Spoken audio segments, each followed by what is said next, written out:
Nii, teeme siis algust, et meie sellise ligikaudse vaatluse tagajärjel on meid üle veebi kuulamas 34 ühendust praegu ja kuna mõne ühenduse taga on mitu inimest, loodetavasti kõik ühingu liikmed, siis kusagil üle 40 füüsilise inimese peaks olema liitunud siis online'is. Pluss meil on siin ühingu juhatus 7-liikmeline ja saalis ma näen praegu 2 liiget veel lisaks ja Marju, kes kontrollib ja ütleb, kui me midagi valesti teeme. Et kõigepealt, jah, see on muidugi esimene kogemus selliseks üldkoosolekuks, aga olud on seda sundinud ja midagi ei aita. Tuleb teha, sest et muidu me rikume ju äriseadustikku, me peame üldkoosoleku ära korraldama. Esimene punkt on koosoleku päevakord ja juhatuse poolt on päevakorra põhipunkt ühingu 2020. aasta majandus- ja tegevusaruande tutvustus ja selle kinnitamine. Et kas meil on teadaolevaid laekunud muid päevakorrapunkte? No see koolituse ettepanek. Meile on laekunud selline ettepanek, et me arutaks ühte küsimust seoses täiendkoolitustega. Just. Kas me nimetame selle kohe ka päevakorda ja teema võiks kokkuvõtlikult nimetada selliseks, et kas kutse andmisel peaks arvestama ettevõttesiseseid koolitusi. Et selline teemapüstitus on meieni jõudnud ja ma nii palju selle teema kohta kommenteerin ette, et ilmselt ei ole ühingu juhatusel pädevust võtta sellel teemal vastu otsuseid praegu, kuid meil on pädevus arutada sellel teemal. Ja nii hästi või halvasti, kui need digitaalsed võimalused siin lubavad, me siis püüame seda teha, et kuna Geodeti ühing ja tema juhatus ei saa koostada kutsestandardit. Et kas on keegi vastu sellele, et meil oleks päevakorras 2 punkti, ühingu majandus- ja tegevusaruanne ning siis nimetatud täiendkoolituse teema. Et need, kes on üle veebi, kui kellelgi on vastu või sinna midagi lisada, peaksid tõstma kätt kollast. Siis saaks öelda midagi oma häälega näiteks. Ja ka saalis viibijad võivad teha nüüd ettepanekuid, aga tundub, et selline mõistlik ettepaneku tegemise aeg on läinud või kes parajasti läks kohvitassi tooma, siis on ise süüdi. Et võtame siis esimese punktina ette ühingu 2020. aasta tegevusaruande. Mul on ta siin oma arvutis ees. Ma arvan, et online'is jälgijatele võiks vist näidata seda teksti just. Et ma loodan, et nüüd online'is jälgijad näevad oma ekraanidel tegevusaruannet tekstiliselt. Täpselt sellisel kujul, nagu meil on plaanis ta siis ettevõtte portaalis lõplikult kinnitada, allkirjastada ja esitada. Ehk me oleme jätkuvalt selline ühing, nagu me olime enne. Ma seda esimest osa siin sõna-sõnalt ette ei loe. Liikmete osas on meil siis väikesed muudatused toimunud. Muudatused on nii ja naa. Üksikliikmete arv on meil suurenenud aasta jooksul 11 võrra, 208-lt 219-le ja juriidiliste isikutest liikmete arv siis vähenes 1 võrra. Et 20 aasta jooksul astus ühingust välja Exact Geomark ja juurde ei tulnud kedagi.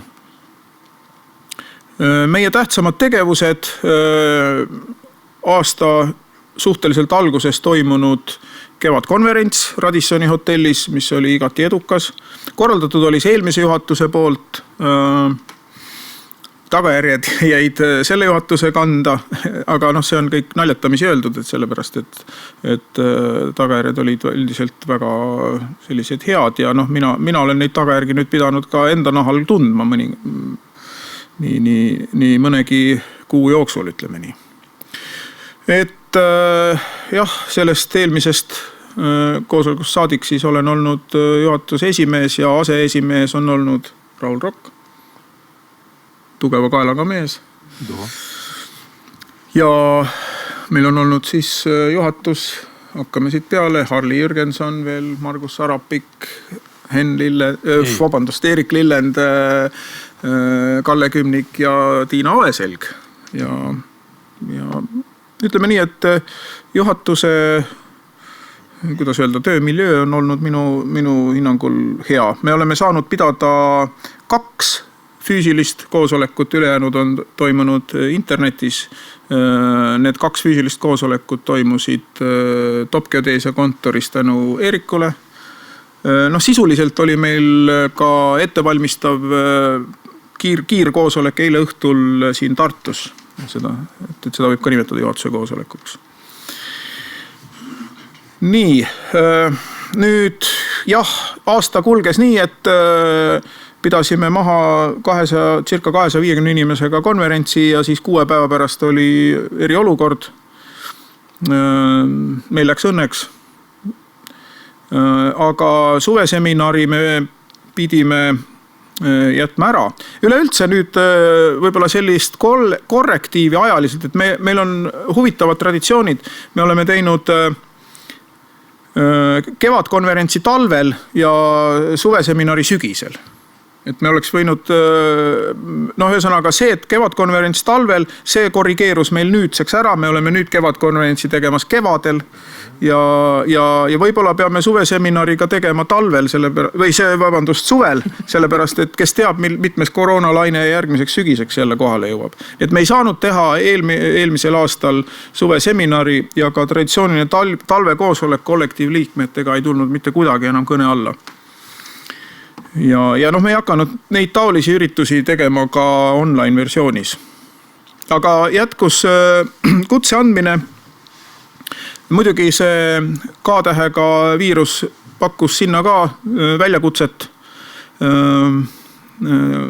sest et nii-öelda taotluste vastuvõtmine ja ka kutsekomisjoni töö ei olegi selles mõttes nii kokkutulemise ja kontaktitundlikud, küll aga on seda kutseeksami korraldamine ja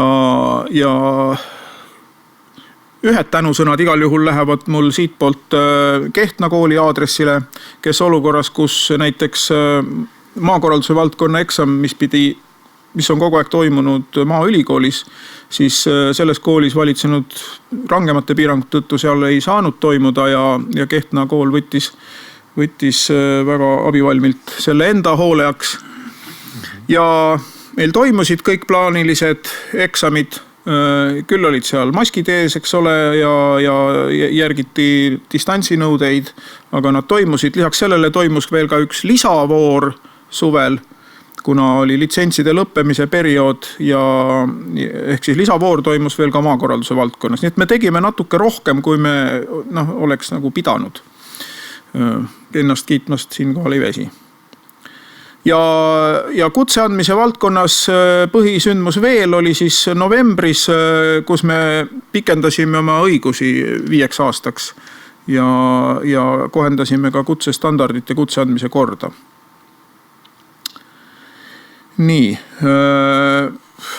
jätkus koostöö haridusasutustega, kõikidega suuremal või vähemal määral. Selle koostöö üks põhieesmärke meil on olnud see, et meile ikkagi tuleks seda peale tulevat noort väge juurde ja et astuks inimesed sisse koolidesse, aga varasematel aastatel on see asi olnud üsna muret tekitav. Nüüd 2020. aasta jooksul sisse astumine koolidesse oli ülimalt rõõmustav. Kõikides koolides oli konkurss. No me ei saa siin muidugi öelda, et see on nüüd EGÜ töö tulemus. Võib-olla mingi väike roll selles on, ma loodan. Aga eks rohkem võib-olla mängis rolli see koroona olukord, kus võib-olla siis paljudel inimestel jäi tööd vähemaks ja leidsid, et paras hetk õppima minna. Rahvusvahelises plaanis me oleme jätkuvalt esindatud, oleme liikmed nii CLG-s kui FIG-s, CLG delegaadid jätkuvalt mina ja Hugo, kuid CLG üritused füüsilises mõttes jäid ära. Toimus üks peaassamblee 2 asemel virtuaalselt, see oli Ateenas, meie osalesime seal virtuaalselt. Kohal ei käinud. FIG töönädal maailma suursündmus ehk meie valdkonna olümpiamängud jäid ära. Lükkusid õigemini edasi. Nad toimuvad nüüd virtuaalselt Amsterdamis, kuhu keegi ka kohale ei lähe sellel aastal. Aga 2020. aastal ei toimunud midagi. Meil pidi toimuma üks mitte nii suure mastaabiga, aga siiski oluline rahvusvaheline sündmus Eestis suvel 2020. See oleks olnud CLG juhatuse koosolek, kuid ka see jäi toimumata Eestis sellepärast, et Euroopas algas see teine koroonalaine varem kui meil. Meil oli siis hea aeg, see oli juulikuu. Aga Šveits, Prantsusmaa ja sellised riigid läksid juba eestlaste jaoks lukku. Ühesõnaga Eesti ei lubanud neid enam sisse ja see üritus viidi väga operatiivselt üle Berliini. Sinna mul õnnestus ka endal siis reisida ja osaleda seal kohapeal sellel juhatuse koosolekul. Ja nüüd sügisest saadik, kui ma siiamaani olin CLG asepresident, siis sai seal minu aeg ümber ja ma enam ei kandideerinud ja ütleme nii, et minu mantlipärijana jätkab Jaanis Kliive, kes meil täna hommikul luges head sõnad meile peale. Nii, ma rääkisin soomlastel, nagu ka oli kuulda Mikaeli tervitusest, jäid nende maanmittauspäivad ära ja samuti ka Läti ühingu konverents. Nii et, ja Balti Foorum, mis ka pidi toimuma Eestis, on põhimõtteliselt lükkus see juba täitsa kindlalt lausa vaikimis edasi. Isegi ei olnud mõtet välja kuulutada, et see lükkub ära, kõik said sellest aru, et võimalust ei ole. Kui kaugele ta lükkub, kes nüüd seda ei oska hetkel öelda. Ajakirja me andsime välja. Ta jõudis küll selle aasta alguses välja, aga ta jõudis. See on siis 50 ehk juubelinumber. Ja ajakirjaga seoses mulle endale teeb head meelt raamatukogudest laekunud positiivne tagasiside, kus nad olid mures, kui meie ajakiri natukese võrra hilines, et kus ta nüüd on, et inimesed tahavad lugeda. Ja see oli selline väga meeldiv. Ühtlasi nad soovisid saada ka lisanumbreid, eelmise numbri lisanumbreid, mille me siis ka neile toimetasime. Siis me osalesime muudel üritustel, nagu näiteks Maa-ameti 30. aastapäeva konverentsil, samas Radissoni hotellis. See sai korraldatud, tundub, et see Radissoni hotell on ka üks häid kohti ikkagi ühingu jaoks olnud ja üldse meie sektori jaoks. Ja siis 2 suurepärast Struuepärandiga seotud üritust, mis siis oli see sama Võivere tuuliku avamine, millest siin ka oli ettekanne ja teine oli Kaarepere punkti asukoha tähistuse avamine Kaareperes. Seal me olime siis ka ühingu poolt esindatud. Me rohkem kui varem tegutsesime selliste erialaste konsultatsioonide andmisena, kas siis mitteametlikult, ametlikult või päris tasulise teenusena ja see sama Viimsi valla näide, mis ka täna Sveni poolt siin ette sai kantud, oli minu ajaloo jooksul tehtud kõige tõsisem ekspertiisitöö, mis on EGÜ poolt tehtud. Et see oli selline ka nagu märkimist vääriv fakt.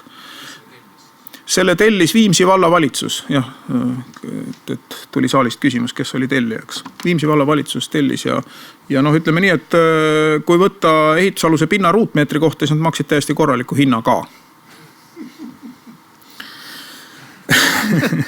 ja siis ühesõnaga me hoidsime toimivana oma suhtluskanaleid. Peab ütlema, et suhtlus järjest paisub, et meile tuleb palju. Helistatakse suhteliselt palju. EGU ametlik number on olnud suurema osa ajast minu peale suunatud ja üldiselt kipub nii olema, et kui mul helistab keegi võõras number, siis ilmselt see kõne tuleb EGU kaudu ümber suunamisena. Ja siis tegelesime ka liikmetega, liikmemaksu võlgnevustega. Me suutsime seda võlgnevuste nimekirja mõnevõrra vähendada. See tegevus jätkus intensiivsemalt juba nüüd ka sel aastal, millest me siis peame aasta hiljem rääkima. Aga nüüd selle räägitava majandusaasta sees oli tulupoolel toimus üks märgatav näitaja, oli see liikmemaksu osa kahekordistumine praktiliselt alla 6000 pealt peaaegu 12 000 peale. Et me suutsime paremini kokku korjata liikmemaksu. Tulu ettevõtlusest langes pea 10 000 võrra, see loomulikult on seletatav ürituste ärajäämisega. Ja kulude poolel toimus ka mõõdukas vähenemine ikkagi. Ja majandusaasta tulem siis kokku oli 7407 eurot. See on väga sarnane eelmise majandusaasta omaga ja arvestades koroonat minu hinnang on see, et jälle peab ennast kiitma, tuleb selle tulemusega rahule jääda. Ma ei saa öelda, et võib-olla see liikmemaksude korjamise nagu intensiivistamine oli võib-olla üks selline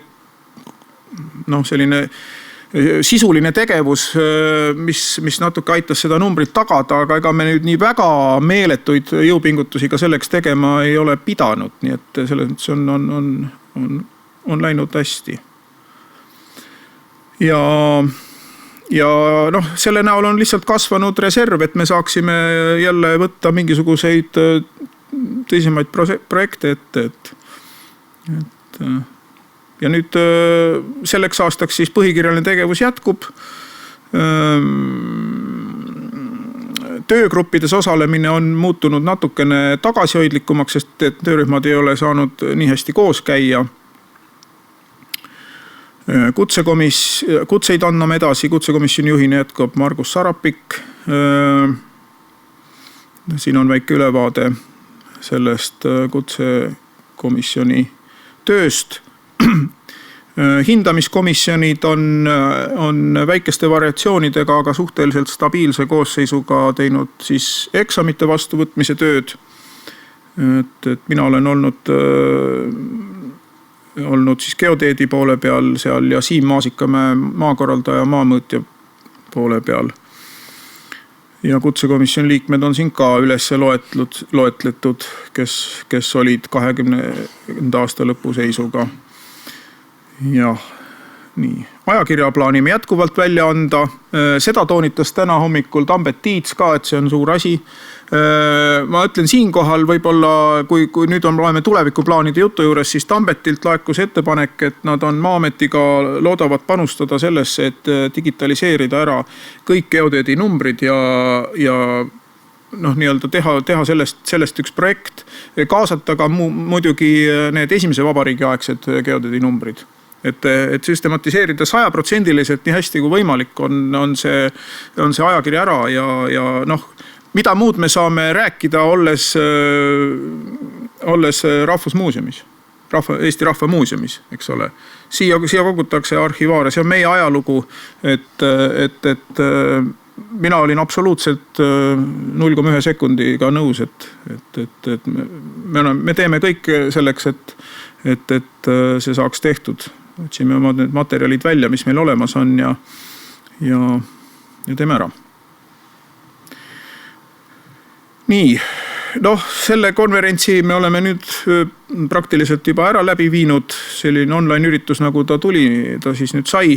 Alguses oli tehniline tõrge, ei saanud me isegi aru, rääkisime siin tühjadele tühjadele juhtmetele, aga edasi vähemalt tehnilise poole pealt suuremaid tõrkeid ei olnud. Mul endal oli hea meel, et me saime asjad korda, et Tambet sai oma jutu ära rääkida ja et ka väliskülaliste ajal juba kõik toimis.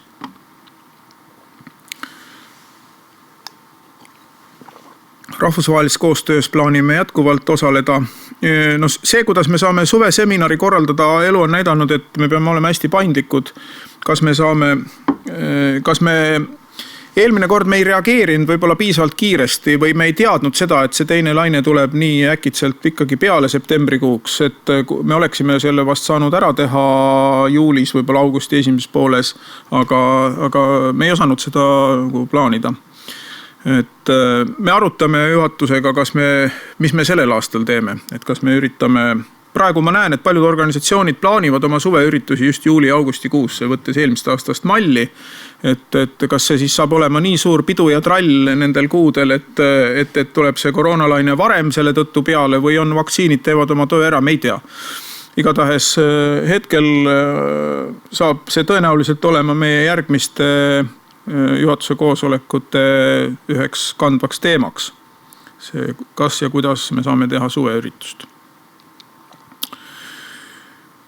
Nii, juhatusele me juhatuse tasusid ei maksnud, põhikohaga töötajaid meil ei olnud. Mina tänan igal juhul Marjut, kes teeb täiesti absoluutselt tänuväärset tööd. Direktor. Tuletab kõik asjad meelde, mis juhatusel ja juhatuse esimehel meelest ära lähevad. Ja siin ka raamatupidamuslikult selline oluline fakt, et erisoodustusi ei tehtud. Ma nüüd libistan siit siis läbi ka need tüüpsed majandusaruande osad. Varade osa on meil siin suurenenud. Ja. Ehk vasakus tulbas on siis seis 2020. aasta lõpuga ja parempoolses tulbas on seis aasta varem, et niimoodi saab siis võrrelda. Et siin on siis, tulupool on eks ole vähenenud küll, aga õnneks tulem praktiliselt ei ole vähenenud, et on samas klassis. Nii, rahavoogude aruanne. Numbrid on sellises mõttes, et üsna hea tunne on neid numbreid siin nagu edasi kerida. Ei ole me muutunud ükssarvikuks ega müstiliselt rikastunud, aga samas on mõõdukas kasv, mis on ühingu jaoks väga-väga teretulnud ja optimaalne. Ja siin on juba sellised tüüpsed raamatupidamuslikud tõdemused lõpus. Rahanõuded, ettemaksud. Mingisugused summad on ikka sellised, mis on arved tehtud aasta lõpus ja kanduvad maksetena üle tulevasse aastasse. Siin ei ole, ma selles mõttes lähen siit kiiremini üle, et siin ei ole mingisuguseid anomaaliaid, mina oma silmaga ei tuvastanud. Raamatupidajad tänan ka, Kairi Nõukas on teinud head ja väga operatiivset tööd, et üldiselt on raamatupidamise aruanne alati seisnud pigem meie taga, mitte tema taga. Et kui meie oleme omad asjad liigutused ära teinud, siis temalt tuleb tulemus väga kiiresti ja operatiivselt. Nii. Tööjõukulud on meil peamiselt seotud kutse andmisega, võib-olla isegi päris ainult. Võib-olla meil ei olegi muid. Ma 100% kindel ei ole praegu, aga vähemalt 95 või 99% on need kutse andmise, kutsekomisjoni ja hindamiskomisjoni liikmete tasud, mille siis katab ära kutse andmise tasu. Nii, siin on juba öeldud liikmete arv ja põhimõtteliselt ongi kõik. Siis... Võib-olla on juhatuse liikmetel midagi lisada.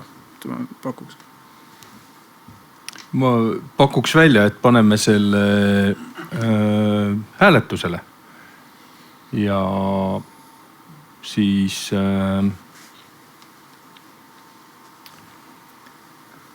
kui tehnilise poole pealt läheb palju ülesse, siis kõik, kes te olete Zoomis, siis saate vastata küsimusele jah või ei.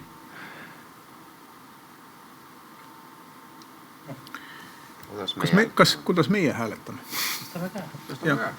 Ja siis kõik, kes me oleme siin saalis, kas küsimus on, kas nõustute EGÜ 2020. aasta majandusaruande kinnitamisega ettekantud kujul?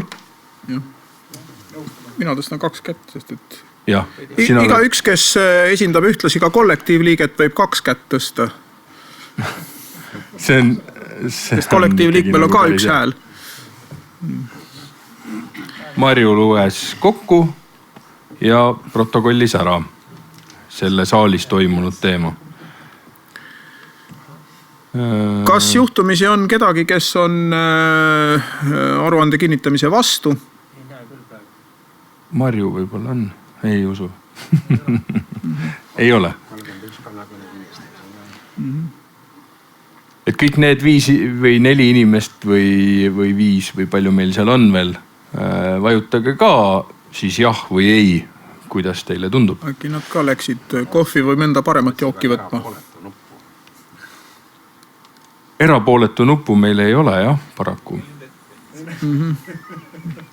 Meil... Et kui te ikkagi ei ole nõus, siis pange ei, noh. Jah, sest et jah, me ei viska välja, olgugi, et see hääl läheb sisulises mõttes juba kaduma. Okei. Vaikselt me võime vist lugeda aruande kinnitatuks. Juhatus astub järgmised sammud, esitab selle aruande ettevõtja portaalis äriregistrisse ära ja paneb riburada pidi allkirjad alla ehk digistab. Ma kuulsin, et see digiallkirjastamine pidi olema nüüd uue sõnaga digistamine. Digistame nad ära. Päris, jah. Ja siis juba elame täiel rinnal seda aastat, nii nagu me seda juba praegu teeme. Nii, aga võtame siis päevakorra teise punkti, eks ole. Jaa. Et minuni jõudis see ettepanek mitte päris nii konkreetse ettepanekuna arutada seda üldkoosolekul, aga vestlus sellel teemal on olnud ja tekkis küsimus, et kas ja kui siis mis tingimustel võiks kutse andmisel arvestada ettevõttesiseseid erialaseid täiendkoolitusi. Ja põhimõtteliselt me saame selles küsimuses avada diskussiooni. Diskussioonis saavad osaleda kõik, kes on ka online'is. Te saate tõsta kollast kätt ja ma arvan, et te saate vist isegi ka häälega kaasa rääkida, eks ole. Ja siis, kui käsi on tõstetud, siis üleval meie operaator annab teile hääle, mitte enda oma, vaid teie enda oma. Ja siis me kuuleme, mis on küsimus. Jah. Nii.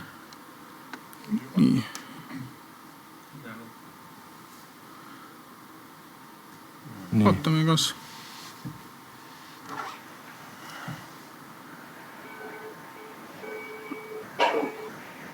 Lauri. Jaa, me kuuleme. Ja kas tõesti ongi kuulda?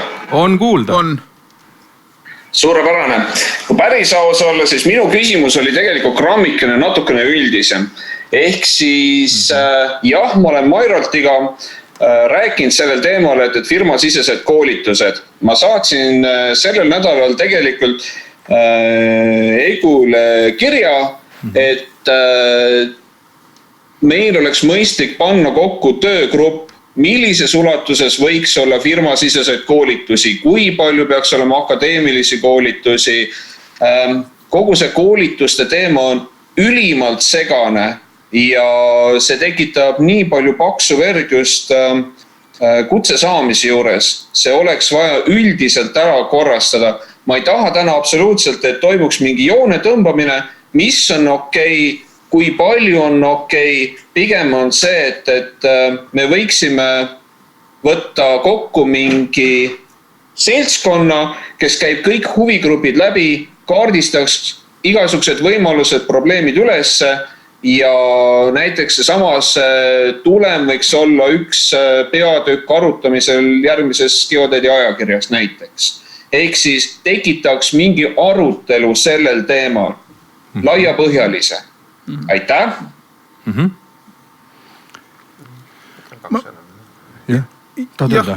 Ma arvan, et Harli, Jürgenson ja Margus kindlasti võiksid olla need kommenteerijad selles küsimuses. Ei, ainult ka paar sõna, sellepärast, et ei ole ka nii täpselt seadusandlusega kursis. Ma saan aru, et varem, näiteks aastal 2000, oli see kuidagi teistmoodi seadusega reguleeritud, kui jutt käib üldse koolitamisõigustest.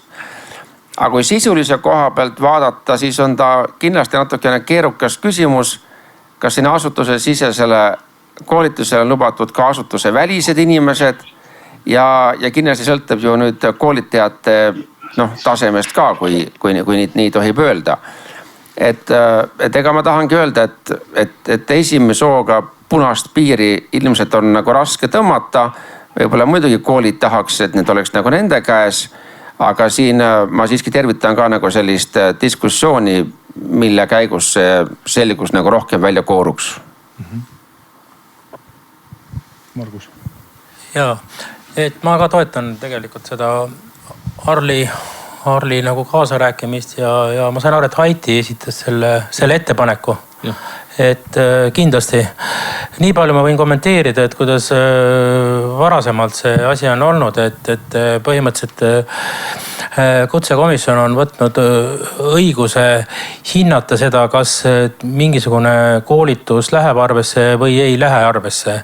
Et seal on piisavalt laiapõhjaline nagu komisjon, ehk siis kui seal on ikkagi üle 12 inimest ja kui on olnud nagu neid probleeme ja küsimusi, siis on alati helistatud ja üle küsitud ja on tehtud ka erandeid, ütleme, ettevõtte siseste koolituste arvestamisel, et on tulnud ette selliseid asju. Aga ma arvan, et see on kõige mõistlikum on tõesti siis võib-olla tõesti teha niisugune töögrupp, nii nagu on siin ette pandud ja ootan siis härra seal osalemast, kes tunneb nagu kõige suuremat valulikkust sellel teemal. Aitäh. Eks, jah, ma arvan, et me võib-olla me arutasime isegi eile natukene seda küsimust, kuigi meil päris terve juhatus koos ei olnud siis, aga me arutame veel ja teeme siis ettepaneku selle töörühma kokkukutsumiseks. Me peame seda arutama kindlasti ka kutsekomisjoni liikmetega. Et kutsekomisjon peab tingimata ka olema kaasatud ja võib-olla selle teema juures veel selline kommentaar minu poolt, et on olemas koolitusstandard, millele on antud määruse jõud, mis näeb siis ette, et koolitused saavad väljastada 2 liiki pabereid. Ühed on tõendid, teised on tunnistused ja tunnistuse saab väljastada siis, kui on toimetatud ära ka teadmiste kontroll, eks ole. Standardis ei ole öeldud, jah, nii nagu Harli enne viitas, et enne pidi olema mingisugused õigused selleks, sa pidid olema keegi, et üldse teha koolitust, seda praegu ei ole. Jah. Saalist Tõnult tuli märkus, et omama koolitaja kutset, aga see on siis, kas peab praegu omama. Jah, see oli see, et seda praegu omama nagu ei pea. Ja Evelin, võid rääkida, me kuulame, mis me lugesin. Ja ma ikkagi tahtsin siia vahele öelda, et tegelikult on ikkagi niiviisi, et täiendkoolituse on reguleeritud täiskasvanute koolituse seadusega, et päris nii ei ole, et igaüks saab täiendkoolitust teha, et sellisel juhul tuleks siis mõelda, et mis see nimi on, et see ei saa olla sama nimega nagu täiendkoolitus. Okay.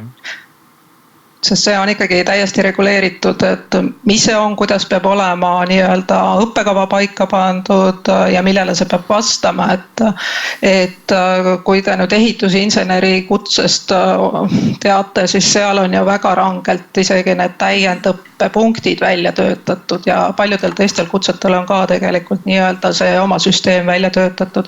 Aga see on õige, et see tuleks läbi töötada ühises komisjonis ja võib-olla laiapõhjalisemalt, et see kõigile oleks nagu arusaadav. Väga hea. No, kuna Evelin on olnud meil ka kutsekomisjonis üks suhteliselt rohkem selle täiendkoolituse teema juures kaasa rääkijaid, siis võib-olla võiks Evelin olla kindlasti ka üks selle töörühma liige. Minupoolne ettepanek. Et see läks nüüd Evelini suunas, et kui Evelin ütleks jah selle peale, siis me oleme ühe eesmärgi jälle saavutanud. Kes teised kaaslased on komisjonis? Praegu ettepaneku initsiaator Haiti Jürman sai kutsutud ka. Ja eks me siis, kindlasti me vaatame siit juhatuse poolt siis ka. No põhimõtteliselt ma olen sellega tegelenud ja ma olen omalt poolt ikkagi neid sisendeid andnud, nii et jah, ma olen sellega nõus. Teine inimene kutsekomisjonis, kelle jaoks see on olnud ka nii-öelda tema teetass on olnud Arto Elman. Teeme ka talle selle ettepaneku. Teeme ka talle kindlasti selle ettepaneku, jah. Et nii palju ma ka veel kommenteerin juurde, et siin nüüd ütleme hiljutist sellist trendi, et me ei saa kõike loomulikult ka kutsekomisjoni kaela lükata, me peame ikkagi juhatusena ka selles teemas on meil täitsa võimalik kaasa rääkida.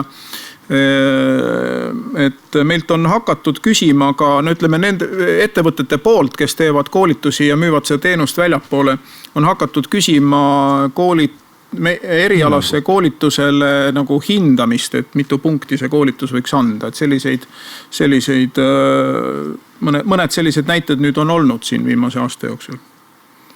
Et ühingu käest on küsitud, et kas see koolitaja on pädev, kui palju see koolituse eest võiks näiteks siis punkte anda.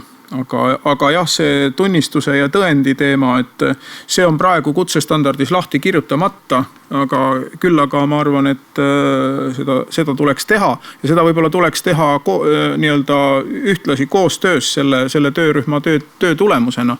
Võiks tekkida mingisugune sisend kutsestandardi jaoks siis. Et asjad oleks üheselt mõistetavad ja läbinähtavad.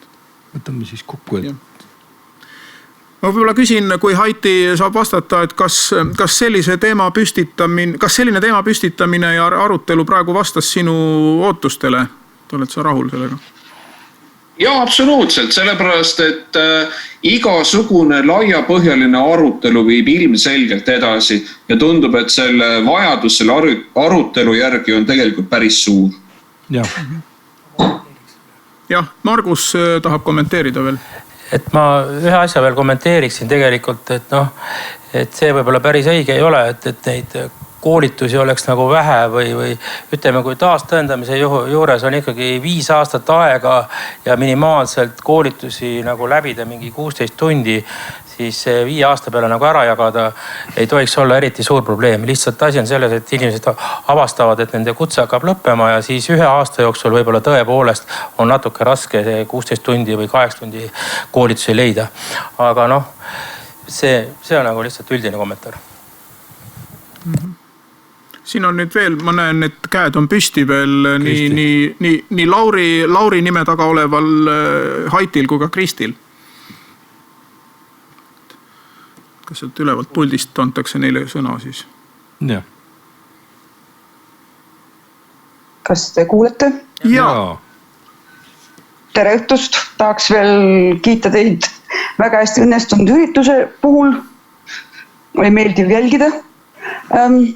Mis puudutab seda täiendkoolituste teemat, siis seaduse silmis täna esitatavad täiendkoolituste dokumendid ei ole üldse pädevad, sest täiendkoolituste dokumentide peal peab olema ka eksami tulemus. Ja nii kaua, kui ei ole eksamit ehk teadmiste kontrolli tehtud, on tegemist tõendiga.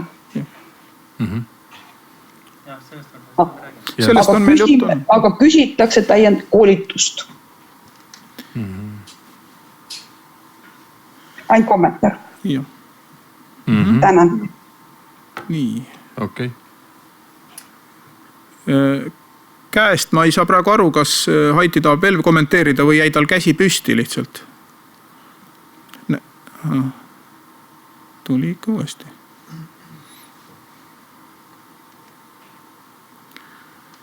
No nii, kas on kuulda? Ja on.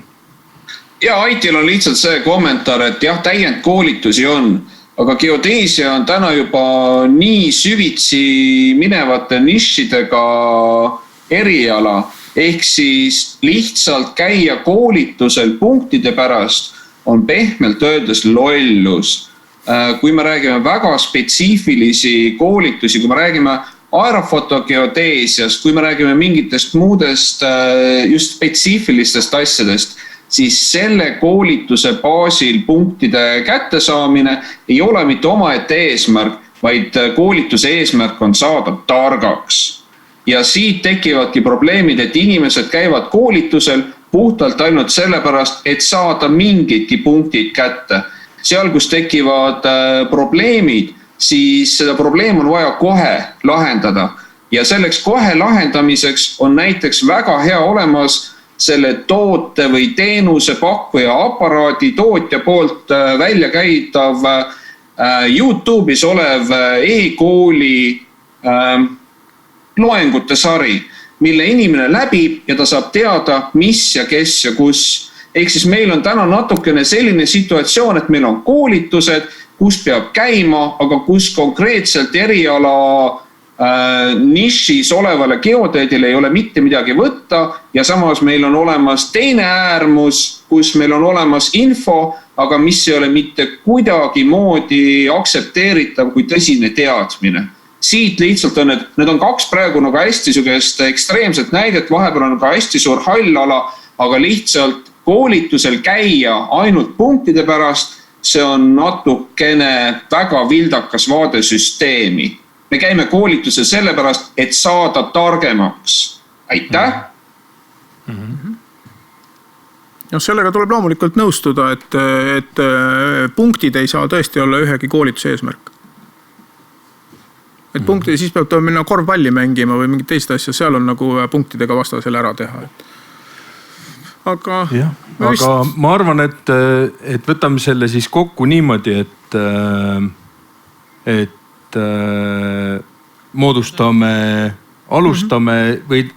alustame töörühma moodustamist. Meil on olemas juba mõned ettepanekud, kes võiksid seal osaleda ja mõned ka, kes juba ütlesid, et jah, nad osalevad. Nii et selles mõttes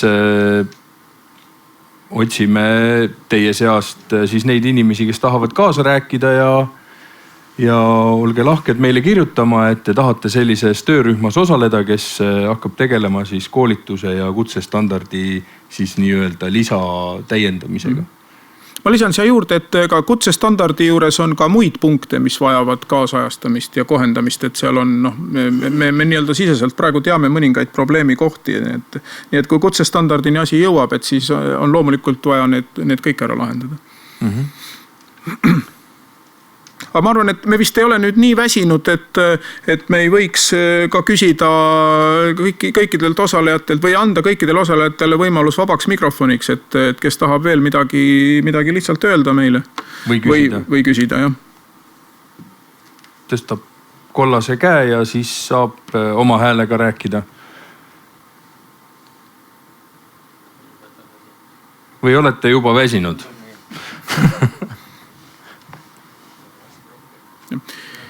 Ma ise ütlen siia nii palju küll, et me juhatusega, see koht siin on tegelikult suurepärane. Et kõigil teil, kes te olete teisel pool traati, teil on põhjust natukene meid kadestada. Meil on siin olnud väga tore. See algus, see tehniline šokk välja arvata. Aga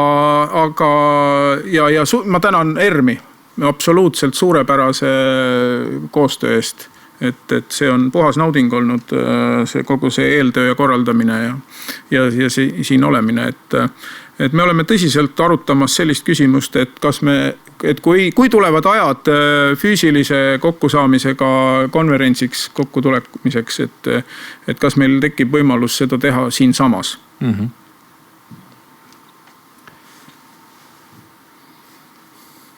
Olgu siis, aga siis tundub, et võtame selle üldkoosoleku kokku ja täname Mairaltit hea ettekande eest ja ma arvan, et et on mõistlik nagu lehvitada teile ja öelda, et kohtume juba järgmistel üritustel. Okei. Nii. Lehvitame. Lehvitame ja vajutame seal mis tahes punaseid nupukesi. Ja. Nagu Raul ütles, Heitsul näeme. Okei.